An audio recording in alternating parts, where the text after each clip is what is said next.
That's not where it went. First thing we heard, first thing we thought, first thing that went through your brain, the moment that you heard that AT&T is having outages and Verizon's having some problems and they blame it on solar flares, what's the first thing that went through your head? Here they go. Those motherfuckers are testing the systems. If your brain went there, you're in the right thought process. Solar flares. Hey guys, we're having a lot of solar flares. Never happened in your life with all the phones we've used in the last 20 years. Never had that problem where there was an outage due to solar flares. But today, going into a presidential election, when we're all expecting either a civil war or revolution to break out at any time, yeah, it gets people's attention. How you doing this morning? Huh? You paying attention to the news? As I told you a few months ago, the more and more these things heat up, the less and less you'll see me. Didn't I tell you that?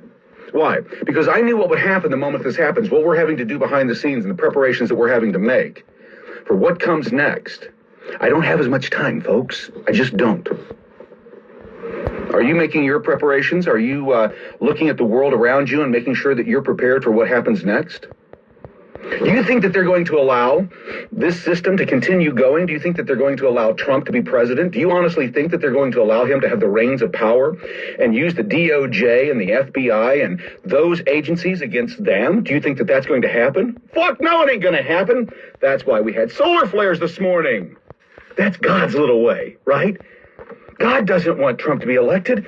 He's going to have solar flares happen. Our systems will go down, and then they'll find out a reason why we just can't do it, folks. We can't communicate. Our systems have gone down, so we can't have those free and fair elections that you've been expecting because we can't use the internet.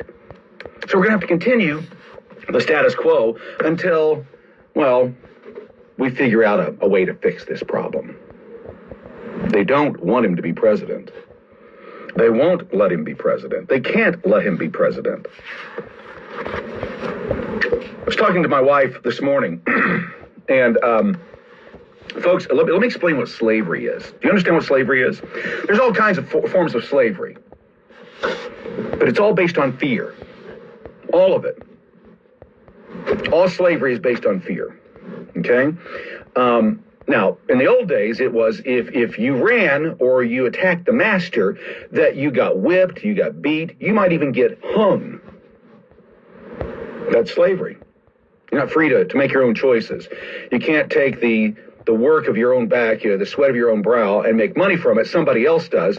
That's slavery. So what's the difference between a slavery where you're forced to live on a plantation, you can't leave, and you got to pick their cotton or pick their crops? What's the difference between that and having to go to work every day and half your pay goes to someone else who gives it to someone else on a daily basis? What's the difference between being a slave where you can't leave the plantation and a slave where you can't speak your mind? You're afraid to act. So many people told me that they didn't go to Eagle Pass, Texas for the convoy because they were afraid it was a trap. You're a slave. I'm not a slave. I went to Eagle Pass because I'm not a slave. I wasn't worried about it being a trap. Do you know why? Because I'm an American citizen. And if you're afraid of your government, you're not a citizen, you're a subject. If you're afraid that the FBI or the CIA or the DEA or the ATF is going to come after you, you're not American. You're not an American citizen, you're an American slave. If you're afraid of your government. Now, let's get down to the lowest common denominator of what this comes down to. And when you realize how fucking simple it is, you're going to start saying no, because that's all you have to do. Great Britain did it. Back in I think it was in the 90s, late 80s, early 90s. I can't remember exactly when it was, but Great Britain raised taxes. Margaret Thatcher was the PM at the time, and they raised taxes. And the people said, no, we're not doing it. They took to the streets, and they said no. They did not acquiesce. They did not comply. They did not give in. They wouldn't pay the tax. They just said, no, we're not going to do it. And guess what happened? They had to drop that tax. They've got you where they want you, folks. You're afraid. Because you're a slave. If I don't pay my taxes, they'll come get me. But if you talk well, I don't know, 1,000 people into not paying their taxes, and they convince another 1,000 people not to pay their taxes. And we decide we're just not going to pay our taxes. We're not going to feed the system anymore. We're not going to give them the money that they just take away and give. It's not their right to give your hard-earned money back over to somebody in Ukraine, Israel, France, Germany, no matter where the fuck we talk. There's nothing in the Constitution that says they get to take your money and give it to other people for whatever reason. It's not there. So you're a slave. You're a slave. If you continue working inside the system that enslaves you, that's slavery by choice. But Kramer, they hurt the slaves. Let me give you a little bit of advice. You ready? Some life advice that you may not be aware of. If you want to be free, it means you have to risk your freedom. If you want your life to be free, you have to be able to risk your life. That's what the slave who says, I'm not going to comply anymore, that's what they risk. All freedom means you have to risk your life. You have to risk your freedom. You have to stand up and say, no, I'm not doing that. I'm a human being. I'm an American citizen. You can't make me. You have no fucking authority. That's what you've got to do. Otherwise, you're a slave. Are you a slave? Are you a slave? But I might get in trouble for exercising your rights. You might get in trouble for exercising your rights. You're afraid that you might get in trouble for exercising your rights? You're a slave. Why do you think I do and say what I want to say? I'm not afraid of the system. They should be afraid of me. Not the other way around. I haven't broken any laws. I haven't done anything illegal. I'm just stating facts. I'm telling people what's going on the planet. They may not agree with it, but I have the right to do that. But if you watched episode 75 of Tucker Carlson, you'll find out that we don't. Did you watch that yet? Did you see what Ben had to say? Tucker's guest, as he told you exactly the systems and the mechanics being used against you and me to silence our voices on these platforms and more. After over 100 accounts on TikTok, it's apparent that there's somebody out there that doesn't like what I have to say. So they'll do anything that they can to silence me. And when they silence me, then they'll move on to the next one. That's how they work. I refuse to be silenced. I will not go quietly into the night. I will not comply. I will not give in. Because I'm not a fucking slave. The lowest common denominator that I use all the time is the playground. This is no different than the playground, folks. You were on the playground as a kid and the bully comes up to you and says, you'll do this or I'll take your lunch money or I'll punch you in the eye or I'll punch you in the lip. And if you don't do it, I will punish you. I will make you pay for not complying with what I have to say because I'm the boss of the playground. What's the difference between that and what the government's doing right now? You'll pay these taxes or we'll put you in jail. Well, what are you doing with the tax money? You're building roads? You educating kids? Nope, we're giving it to foreigners. We're going to take what you did, the work that you did at the job that you hate, we're going to take money from that and give it to people overseas. Well, what are they going to use it for? Killing people. They're going to kill people with it. What people? Well, people we don't like. Well, why don't you like them? We just don't like them. But what do they do to you? Nothing, but they could. And we got to make sure that they don't. So you're going to kill them first. Yeah, that's basically the plan. Makes sense? You want to be a part of that? I don't have any options, Kramer.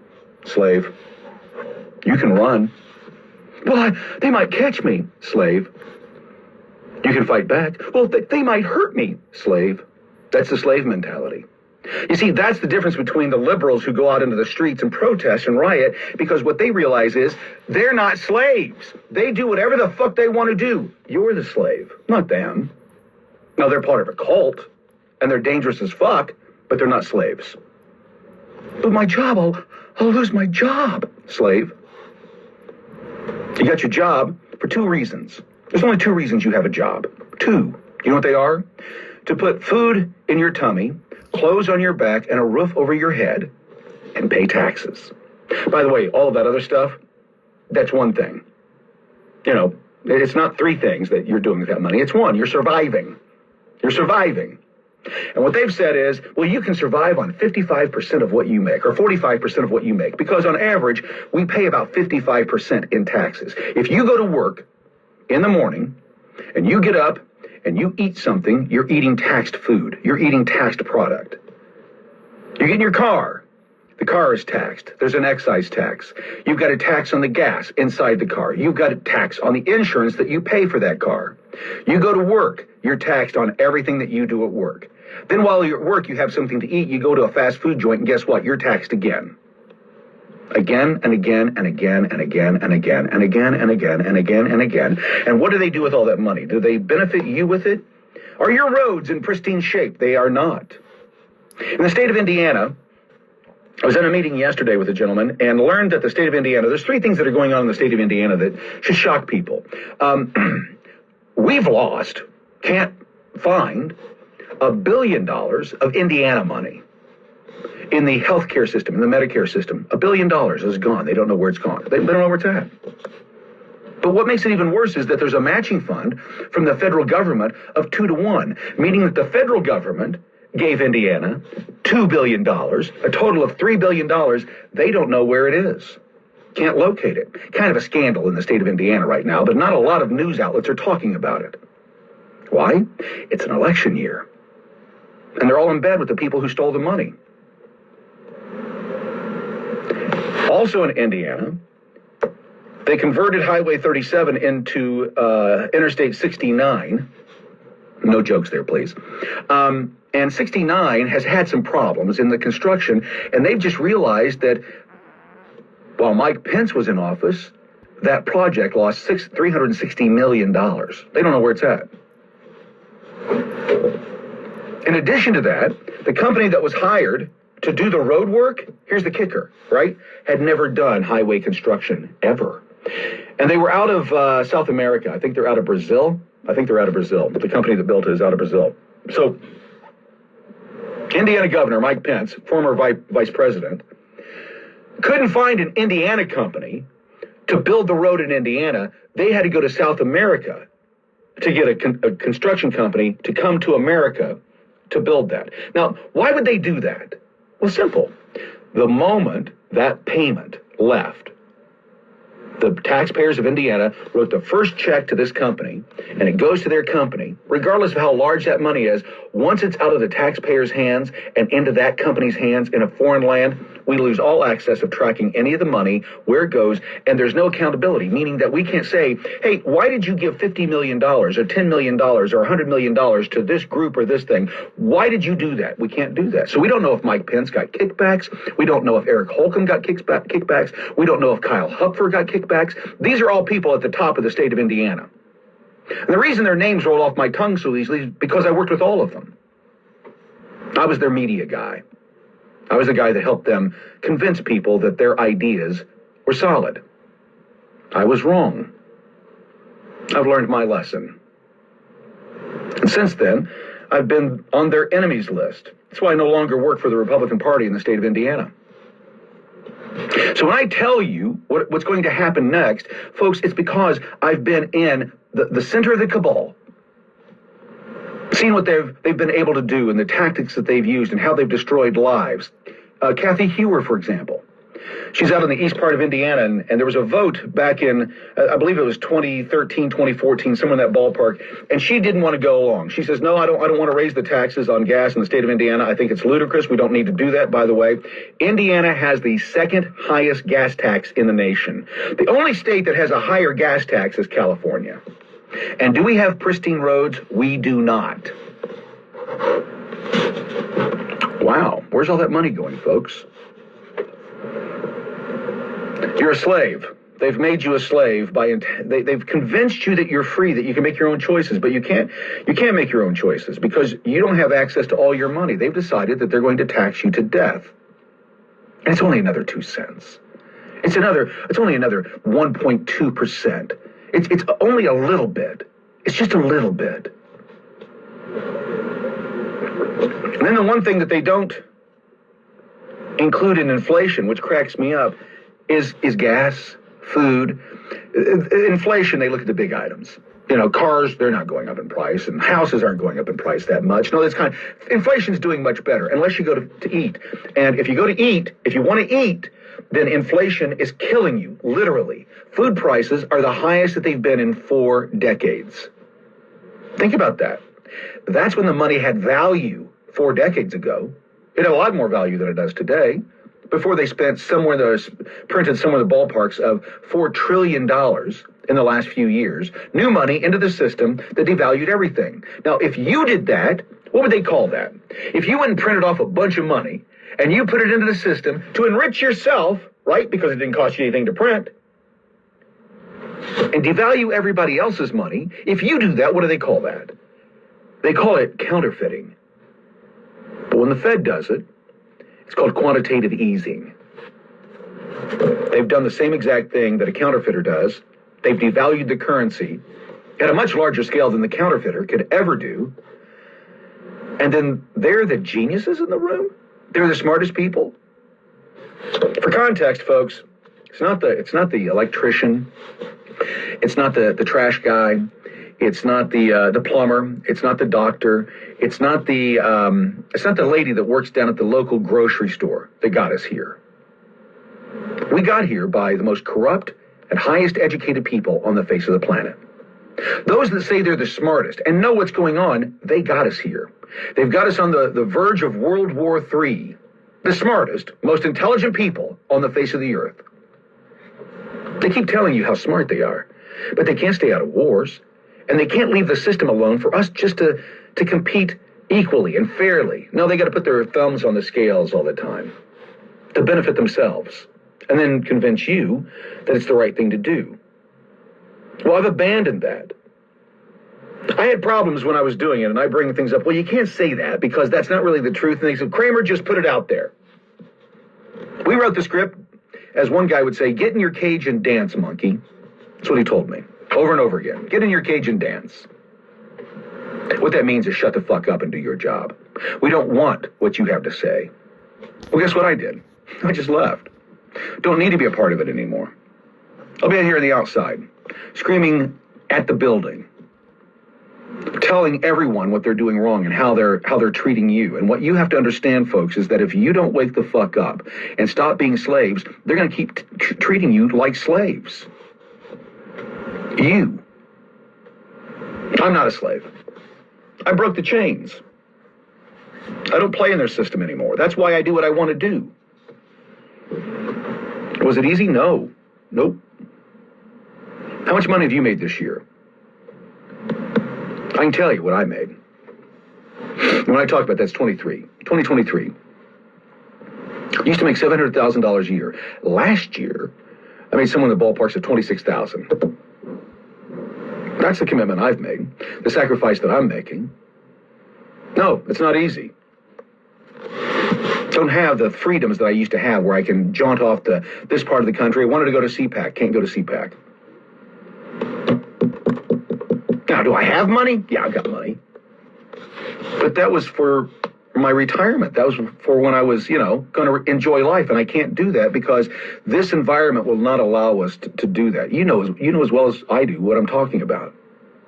And I'm not sitting here saying, oh, woe is me. I'm not. What I'm saying is that our founding fathers, folks, made sacrifices for this nation. The vast majority of these men lost everything for their freedom. Why? Because freedom isn't free. There's a cost. There's an investment. You have to be willing to put your life on the line, everything on the line for your freedom. If you're not, then you're not serious about freedom.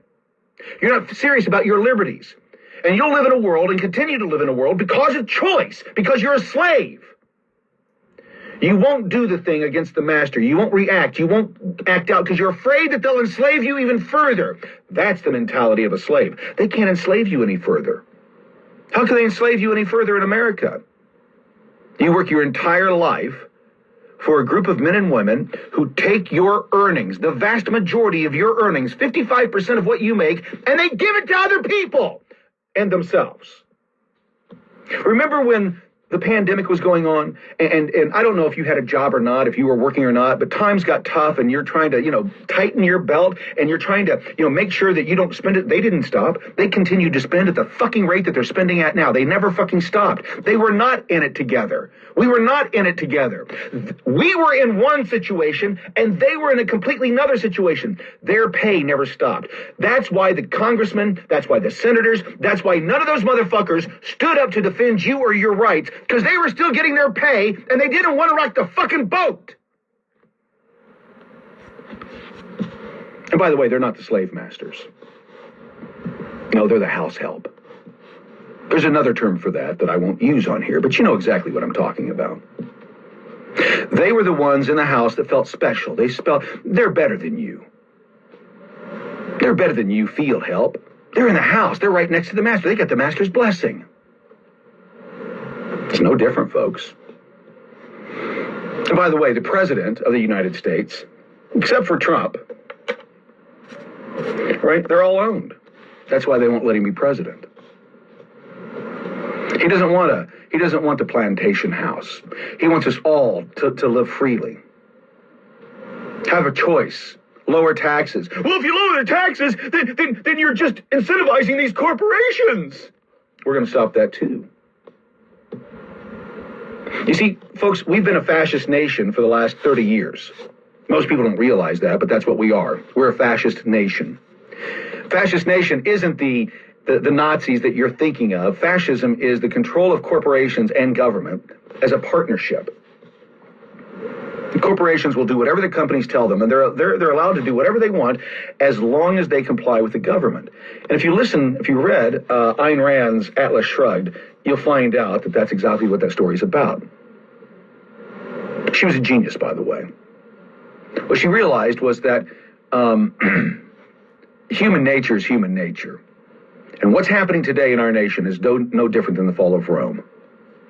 For those women out there that ask why men think about Rome all the time, why we think about that empire, is because we look at how closely it emulates what's happening here in America.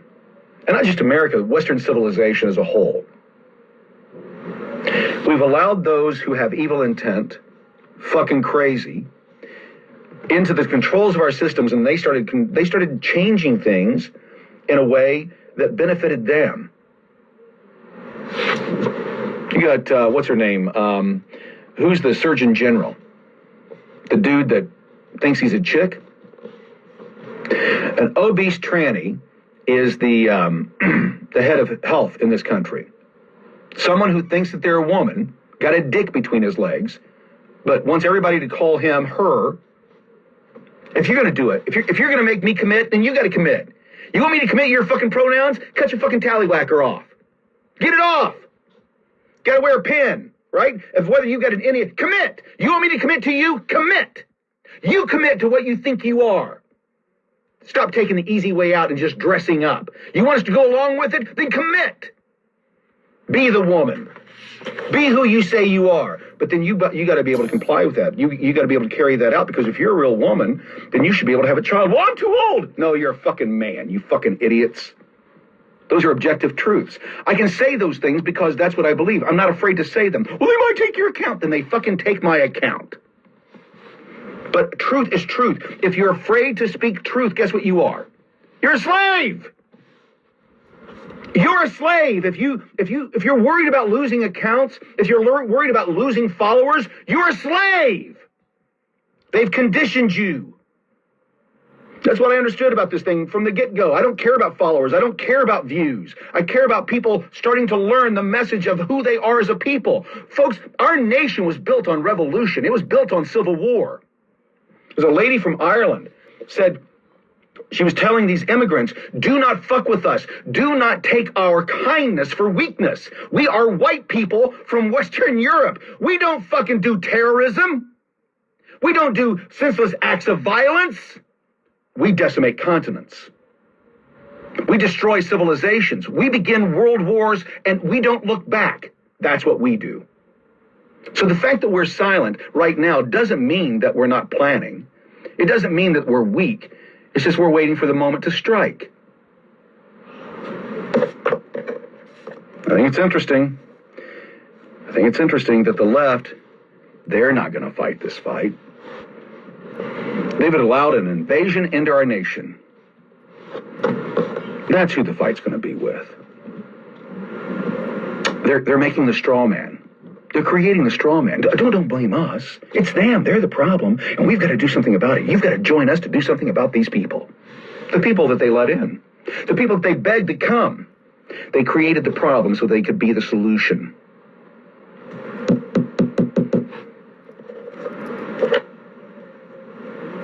By the way, that's what I think should be understood is the statement that this Irish woman made is not about white people versus people of color. What she was saying is the statement. That's a mentality. There are Black Americans, there are Hispanic Americans, there are Asian Americans, and I know many of them, along with white Americans, that are ready to decimate a continent, destroy civilization, and rebuild under the auspices of the Constitution that got us to where we are. Folks, we got here because of rule of law, not because of what's going on right now. Rule of law. That the law is the only thing that matters. They're not abiding by the law. They're abiding by whatever the fuck they want to do. Think about this. January 6th. There are men and women still sitting in prison because they beat up on cops. Haven't had their day in court yet. They beat up on cops. I don't agree with it, but that's what they're there for, some of them. Some of them are there because they assaulted police officers. That's the charge. The same guy who put them there, Alvin Bragg, some of them, along with the DOJ, when the cops in New York got beat up by the migrants, they let them go. So what does that tell you? Is what happened on January 6th political? Or is it they're really enforcing the rule of law? It's political. You let non-citizens into the nation, they can be on soil illegally here, and it's not a problem. You don't arrest them. But if you're an American citizen on the Capitol grounds, well, we had that marked off. You can't go on there. That's a crime. You'll go after the American citizen before you'll go after the illegal alien? And if you go along with it, and you don't complain, and you don't raise your voice, and you're not loud, you're a slave. You can choose not to be a slave. It starts with not complying. It starts with opening your mouth. More importantly, it starts with exercising your First Amendment. That's the first thing that slaves can't do, is be mouthy. They call that being uppity. Well, I'm an uppity slave. I decided not to be a slave. I decided to be the citizen that I am. So that's why I speak out, folks. That's why I raise my voice and say what I say on a daily basis, whether it be here or elsewhere, warning people of what's coming next. Not because I'm brilliant, but because I know history. You got to go back. If you haven't had the opportunity, there's a video on YouTube that you got to go watch. The video is called Everything is a Rich Man's Trick. Go watch that. Go watch episode 75 of the Tucker Carlson experience, or whatever he's calling it today. Go watch the interview number 75. Go watch it. And you get back to me and you tell me of whether you want to continue this path of being a slave or not. Our nation has funded our own enslavement. You've funded our own enslavement. You paid for it. The people that are enslaving us use your tax dollars to enslave you. I'm going to say it again for those in the back. Your tax dollars are being used by agencies and co-agencies to enslave you and silence you. Now, you can continue down this path and think that an election is going to save us, but an election is not going to save us, folks. It can't. Because the people that were wanting to stand up for us, they're part of the problem. Ask yourself. We got the problem down at the border. Were they able to get any money together for down at the border? No, they were not. Were they able to get money together for Ukraine and Israel? Absolutely. Didn't have any problem doing that. But getting money to you, Flint, Michigan, New Palestine, was it Ohio, Pennsylvania? I can't remember. It's Ohio. No, can't do anything for you. Hawaii, the folks of Hawaii, entire communities burned down. Here's $700. Best of luck. Meanwhile, we're keeping private businesses open in Ukraine. We're solidifying their economy so it doesn't collapse. at the risk of ours. And what are they using? They're not really using your tax dollars. They're using counterfeit money. And it doesn't care if your taxes go, if your food prices go up, doesn't matter. Your house prices aren't. Your car prices aren't. They're solid. But the things that you need on a daily basis, those things are through the roof.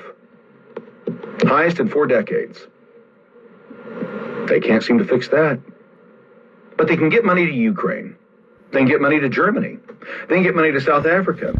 They can put money anywhere on the planet but where it helps you. Now you have to ask yourself, why would they do that?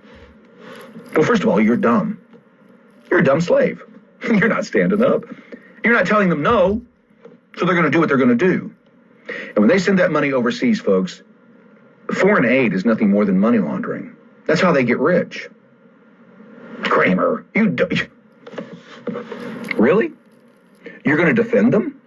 You're going to say that they didn't do anything? That, they're helping other people? No, they're not.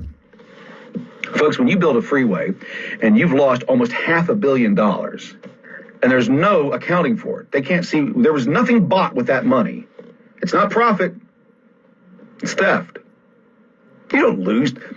You lose $300.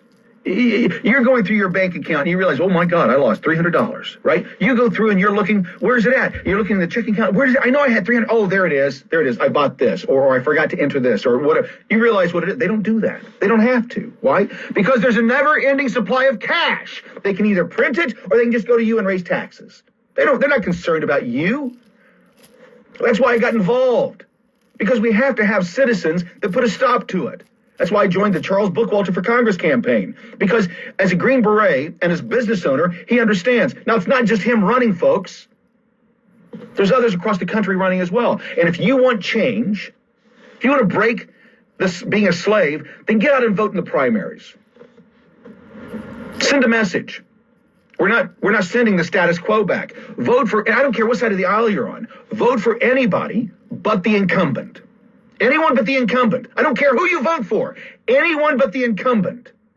That's the only way things change. The machine won't change itself. They're not going to term limit themselves. That's what elections are for. But not the general, not the fall, the primary. And here's what cracks me up. And it's concerning. 80% of Republicans do not vote in the primary. Are you one of those?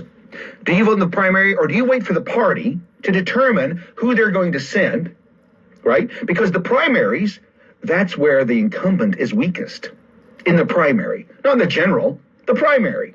They know that. I'm telling you that. I want you to understand you have more of an impact in May or June or whenever your primary is. You can make more of a change by voting on that date than you can voting in the general. Because by then, in the fall, the parties have already picked their people. You see, if you don't vote in the primary, the incumbent wins. I'm going to say it again. If you don't vote in the primary, the incumbent wins. The guy that you don't like, he automatically goes to the fall where you're forced to vote for him, and you're bitching and complaining. My God, we always get the same fucking candidates. You had the opportunity to change that in the spring, and you chose not to exercise your rights. So they'll use your rights against you to benefit them. So if you don't vote, there's nothing to vote for in the fall because the party determines who wins that primary. Because you won't vote, 80%. If we could just raise that by 10 or 15%, we could flip a ton of seats and get real patriots in and get these fucking rhinos out. But you got to do your part. You've got to be in the system starting at the beginning. Now, with all that being said, this is a unique election. Are we going to have the fall election? We'll have the primaries. But that'll just tell them how much trouble they're in on both sides. And by the way, when they decide, if they do, to have some excuse, there's solar flares, the phone systems have gone down, the internet doesn't work, and we can't have the elections, that's a decision that's going to be made on both sides. Both sides of the aisle will be involved in that. Why? Because they can't have the system that they've rigged. They can't have it toppling down on them and go to jail for the crimes that they've committed by allowing Trump and others in. They don't want that. They don't want a bunch of new, fresh blood coming to Congress. That's not what benefits them. What benefits them is the status quo. And how do they get the status quo? By you being a slave and not participating in the primary.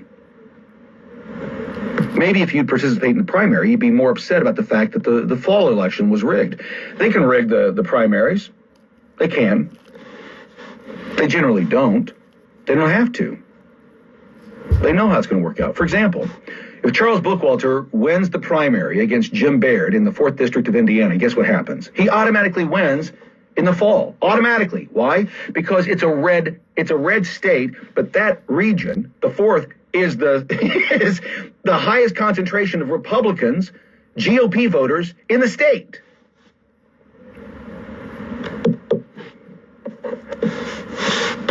So he wins by default. He'll campaign, but a Democrat has no chance of winning in the 4th District. None. There hasn't been a winner of Democrats in the 4th District for eons. So he's automatically won. Well, that's the same way around. If we don't beat him in the primary, the incumbent, the guy that we don't like, stays in automatically. So for you to do your part, whether it's in Indiana or elsewhere, get in the fucking primary. Put some skin in the game.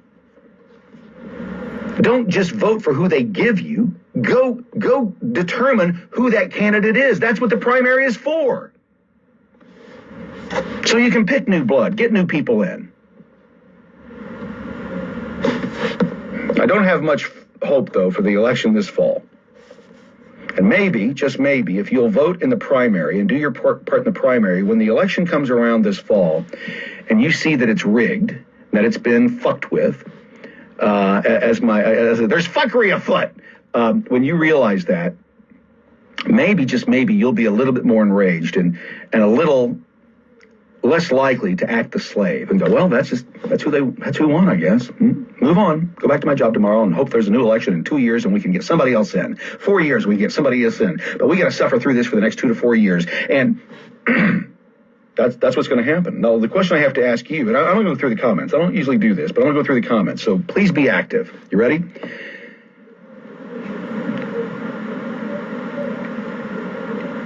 In the event that they do what they're going to do this fall, they have to. In the event that they do something that is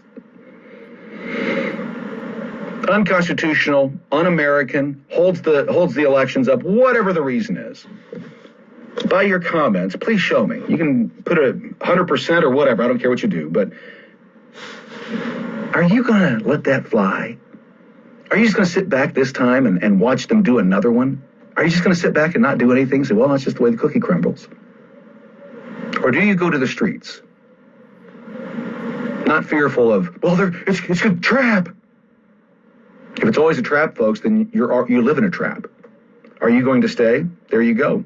Revolution, no. War, no. You see, we're American citizens. We're not subjects. Our Constitution is clear. We have the authority. It's on loan to these people. We determine what our nation is and where our nation goes. Not a group of people at the top that say, hey, listen, we're going to get rid of these kind of stoves and you've got to use this kind of water. And no, that's not America. That's fascism. That's slavery. I refuse to live as a slave. So instead of waiting until November and then saying, oh, we were robbed, now is the time to speak, folks. You know that saying where, well, they're on my doorstep, then they're in trouble. No, they're not. When they're on your doorstep, you're in trouble.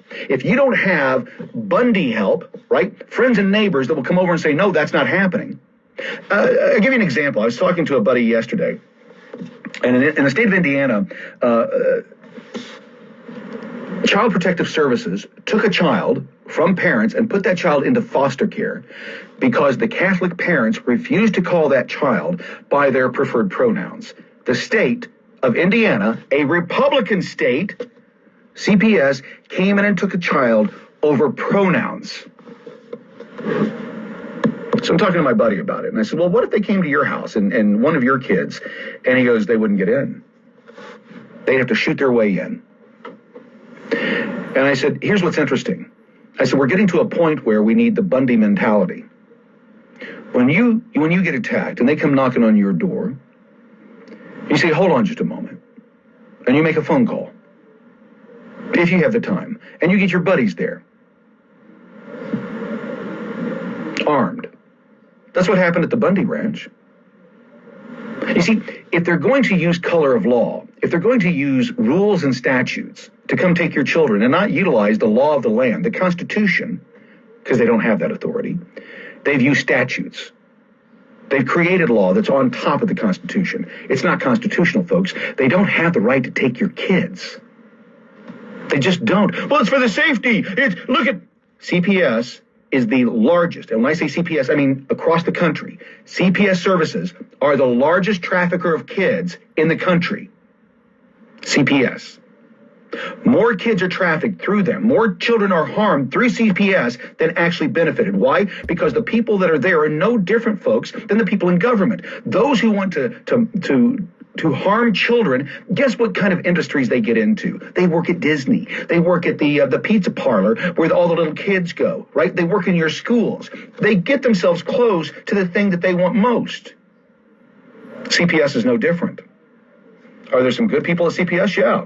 But time and time again, we find out that they're running sex rings. Chicago, it happened just a few years ago. CPS was taking children and using them as sex slaves.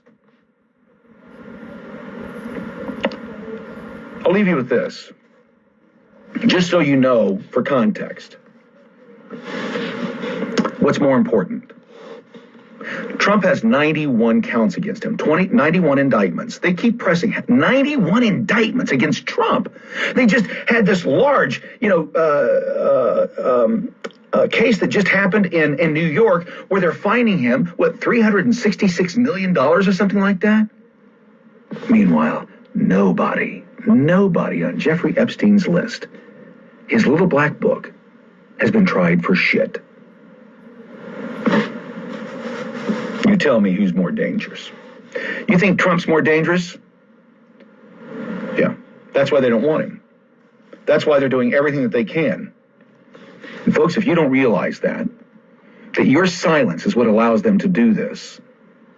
When you're at, for example, I went to the courthouse the other day in Boone County to fill some paperwork out. I'm running for office in the state of Indiana. So I went to go file. And when I went to go file, I carry wherever I go. And on the courthouse, there's a sign that says, statute so-and-so, you can't carry your gun inside the courthouse. So I took my gun back out to my car. And then when I was going through the metal detector and all of that bullshit, I was very irate with the officers that were standing there. I said, listen, I had to take my gun back out of the car. Can you explain me why? And he pointed to it as a rule. Well, what about the Constitution, guys? Didn't you swear an oath to the Constitution? These rules aren't, you realize that you enforcing this is a violation of my First Amendment or my Second Amendment rights. You realize that, right? Well, you can't why can't I bring it in? Are you afraid of something? Who are you afraid of? You've got your gun on. Why can't I have mine to protect me? Because you're fascists. That's what I do. And if you don't have the courage to do that and speak up, because they know they're in the wrong, folks. They know that they're the fucking Nazis.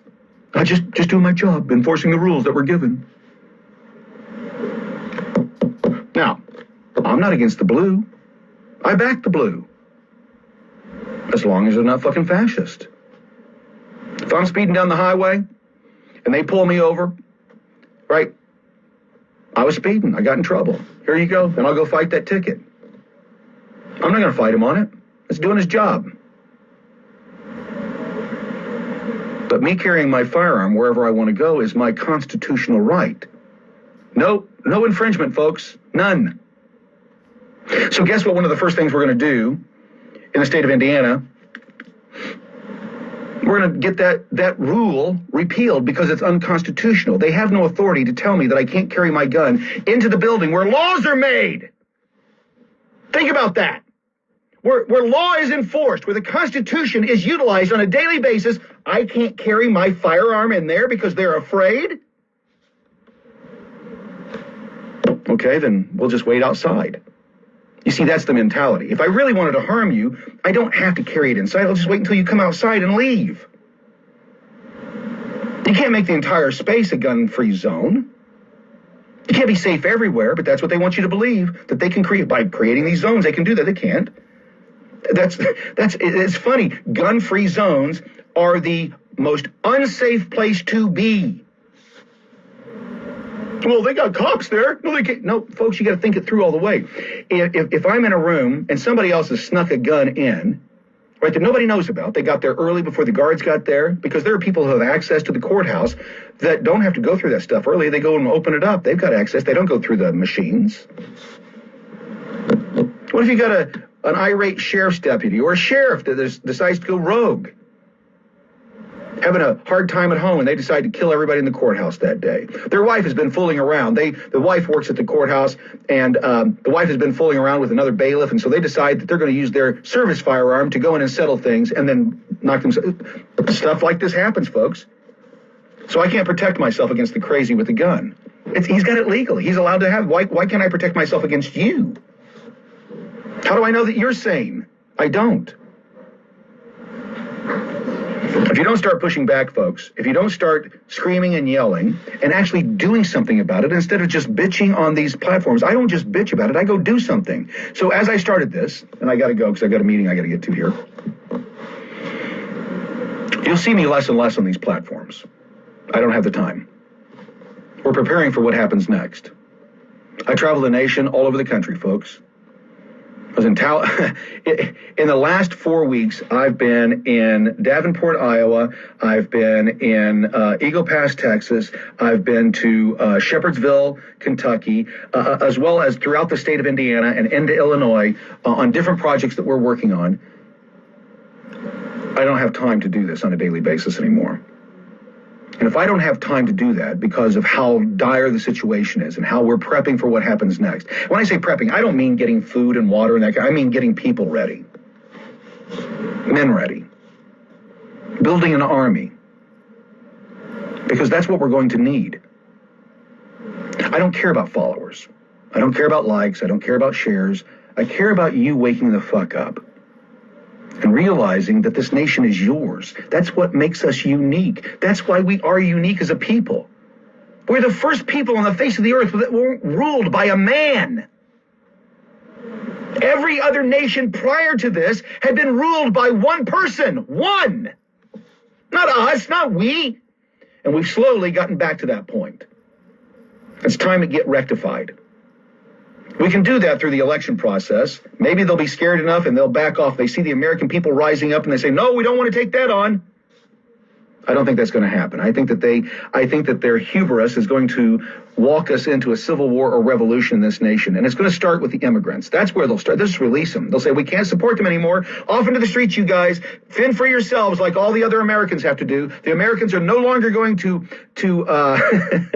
fund, right? We're funding the invasion. We're funding that. Tax dollars. The mayor of New York wants to give every illegal alien a credit card with up to $10,000 on it.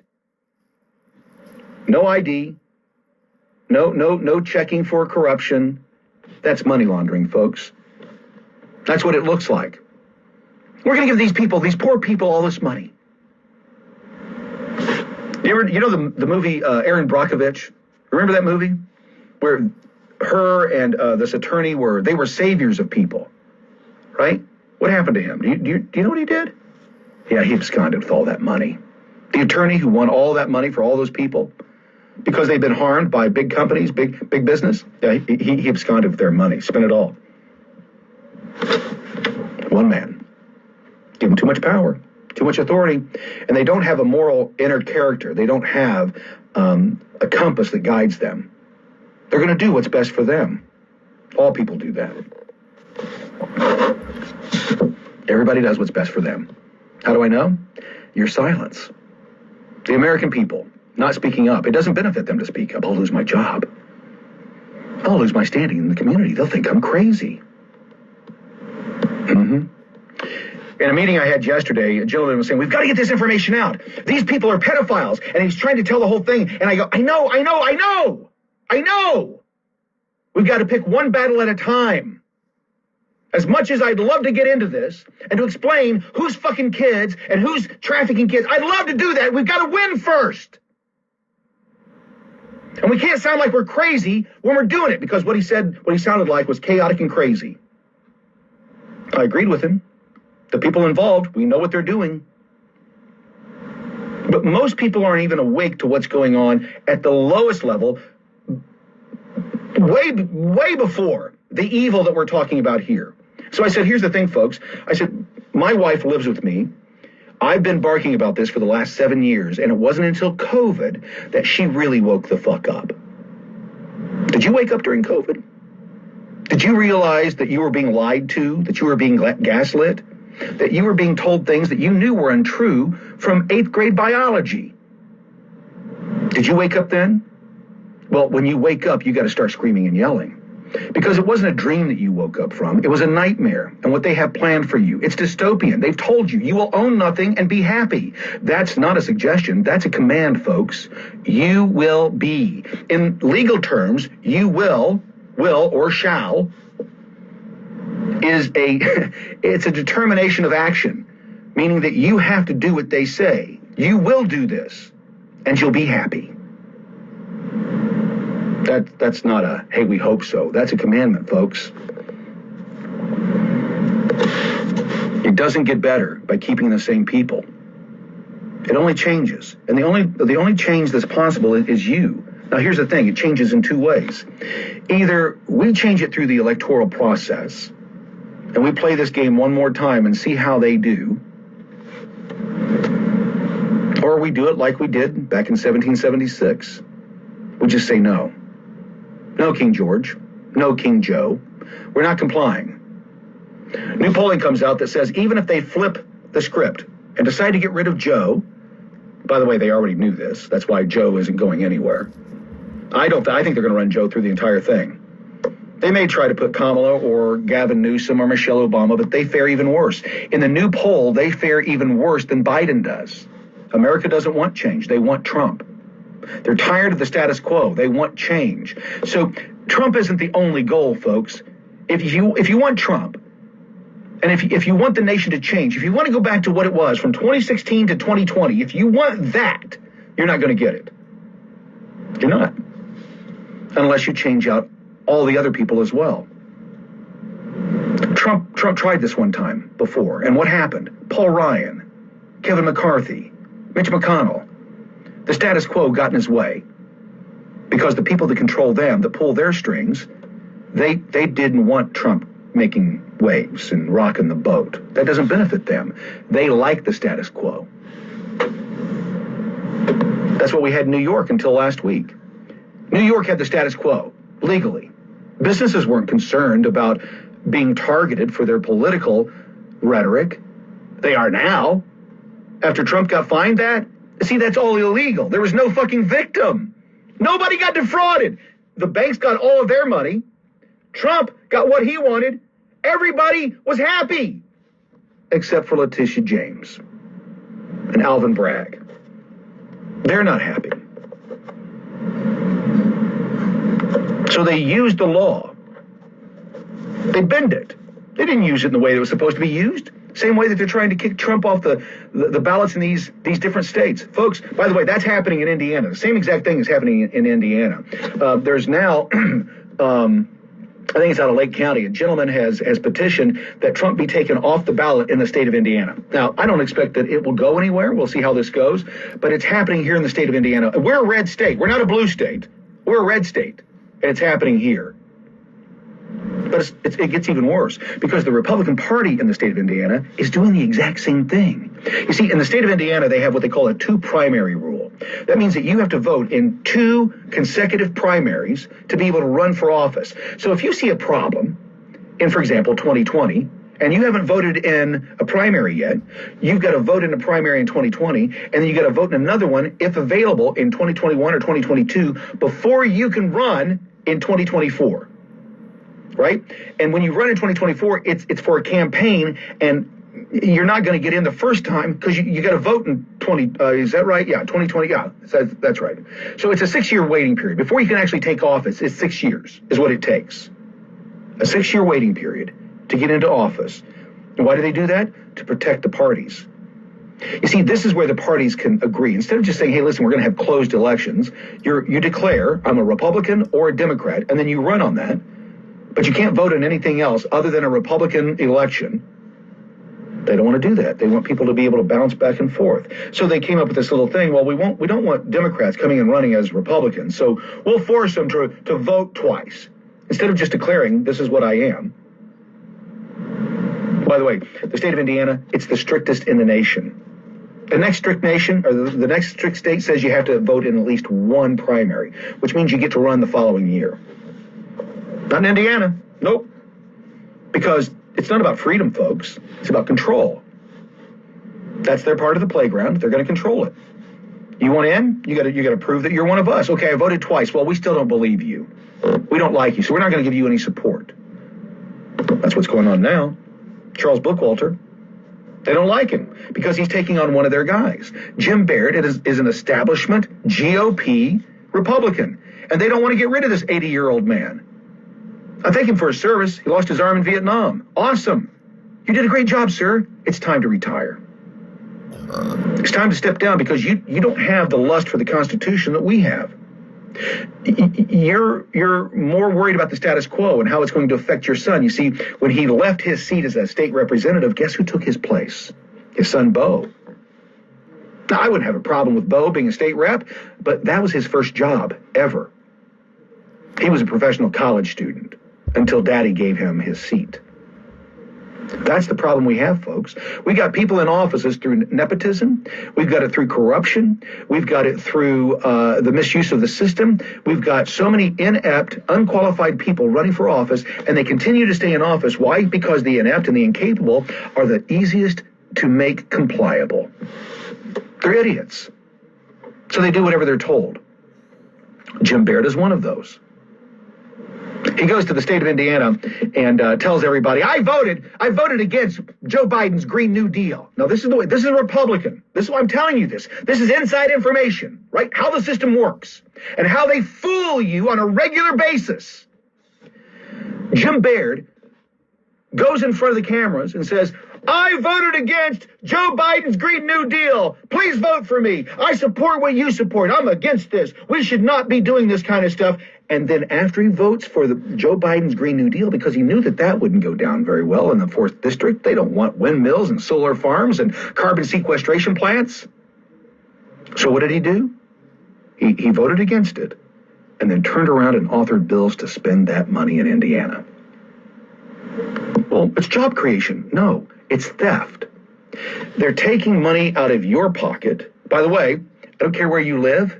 They're taking money out of your pocket to fund what's going on in Indiana because they got matching federal funds. It's not just the Hoosiers doing it. But here's what's sick. It's not going to Hoosiers. It's not a state project, right? They're giving this money to corporations for research.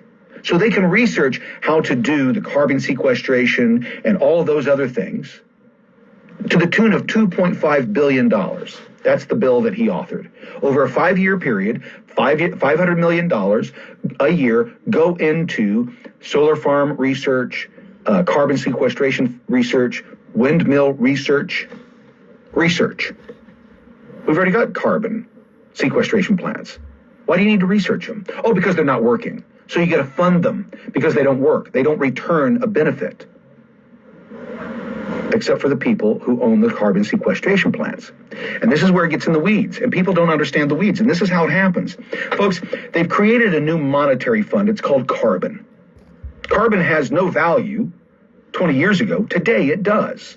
Carbon tax. So if you want to fly your plane, you're going to have to buy carbon taxes from the carbon sequestration plant to be able to go to where you want to go. That's a tax. And who makes the money? Well, the state gets the tax money, but to operate the facilities, these millionaires, billionaires, will make money on taxing you. It's a whole new way of making money. Has nothing to do with the ecology, has nothing to do with the environment, has nothing to do with saving the planet, because if it really did, why wouldn't we stop everything? There were 650 flights, I guess, out of Las Vegas, 650 private jets. If they really want to stop this carbon bullshit that we have, then they've got to ground all those private jets. Make everybody fly commercial. Ride the bus. Same thing. No more private jets, if you're really serious about it. Oh, and by the way, there should only be one car that takes the governor or the president wherever they're going. They don't need a whole caravan of people if they were really serious. They can make the little changes now. Move your home, Obama, from the sea. It's going to rise. You're right there in the ocean. In fact, it's so deadly that your chef drowned. The water's getting so deep, your chef drowned right outside your home. You better move back from the ocean if you're really serious. If you want to know if we're in a real problem and we're really being lied to, Plymouth Rock is at the same sea level it was when the Pilgrims set their footsteps there in 1492. No, 1492, 16-something. I'll get it right. 1492 was Columbus. But when the Pilgrims started landing on these shores in the late 1600s, and they landed on Plymouth Rock, but guess what it was at? Sea level. How long ago was that? And where's that rock now? You want to go see it? You can go see it right now at sea level because the oceans are not rising. It's all to make money, folks. And it goes back to what I was saying. If you don't start speaking up against the new ways that they're going to take money out of your pocket, you're a slave. They're taking the sweat from your brow and they're giving it to other men. You're a slave. They tell you to shut your mouth. Don't talk to the master that way. You're a slave. You don't have the right. We are the authority. We're the educated. You're a slave. And only you can end your slavedom. I can't do it for you. But there are those citizens on the outside fighting for your freedom. We're doing it, even if you won't. But at some point, you've got to stand. Otherwise, we all perish together. They've told us what they're going to do. It doesn't get any better unless you get involved. And folks, there's only way that you get involved is by raising your voice through your vote, through your non-compliance,